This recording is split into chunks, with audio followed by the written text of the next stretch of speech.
បងប្អូនអ្នកគ្នាឥឡូវខ្ញុំមកនិយាយទីបងប្អូនចាខ្ញុំជួនជាតំណែងមួយចាសម្រាប់បងប្អូនអ្នកគ្នាដែលកំពុងតែមានការងឿងឆ្ងល់កំពុងតែឆ្ងល់ខាងមែនតើហេតុអីបានជារឿងសង្គ្រាមជីវិតអតីតភរិយាសម្រាប់ភាគទី23នៅថ្ងៃប្រហោះអចប្រចាំងចឹងតែអ្នកគ្នាអញ្ចឹងមកប្រាប់អ្នកគ្នាធូរសិនចាតាមពិតទៅវាអញ្ចេះទេបងប្អូន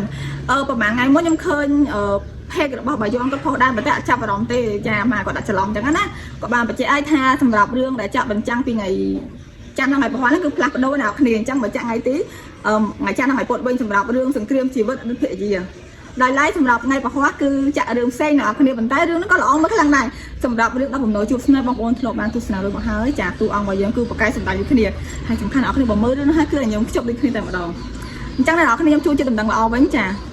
សម្រាប់ថ្ងៃច័ន្ទយើងនឹងបានទស្សនារឿងសង្គ្រាមជីវិតអតីតភរិយាសម្រាប់ភាគទី23ហើយអ្នកគ្នានេះពិតជាមានអារម្មណ៍មួយថារំភើបហើយសប្បាយចិត្តខ្លាំងមែនទែនចង់ដឹងមែនទែនថាអតិថិភាពពេលដែលប៉ារបស់ស៊ីនារីបានធ្វើបាបកម្មតួស្រីហ្នឹងតើតួស្រីហ្នឹងមានអារម្មណ៍ reaction ទៅវិញបែបណាអ្នកគ្នាហើយចង់ដឹងខ្លាំងមែនទែនថានៅពេលដែលម៉ាក់របស់ស៊ីនារីជួបអារម្មណ៍មួយថាប៉ារបស់គាត់ហ្នឹងបានបកស្រាយឲ្យថាគាត់ហ្នឹងមិនចង់ធ្វើអញ្ចឹងទេប៉ុន្តែដោយសារតួស្រីរបស់យើងបានធ្វើឲ្យគាត់ហ្នឹងហើយទៅអញ្ចឹងហើយអ្នកគ្នាអញ្ចឹងចាំមើលអ្នកគ្នាមកតើអាហារការទាំងហ្នឹងនឹងធ្វើអ្នកគ្នាជក់ចិត្តប៉ុណ្ណមែនហើយអ្នកគ្នាអញ្ចឹងខ្ញុំសូមបញ្ជាក់ច្បាស់ក្នុងនេះតែម្ដងចាសម្រាប់ប៉ុស្តិ៍បាយ័នគាត់បានចាក់បញ្ចាំងរឿងថ្មីមួយដែល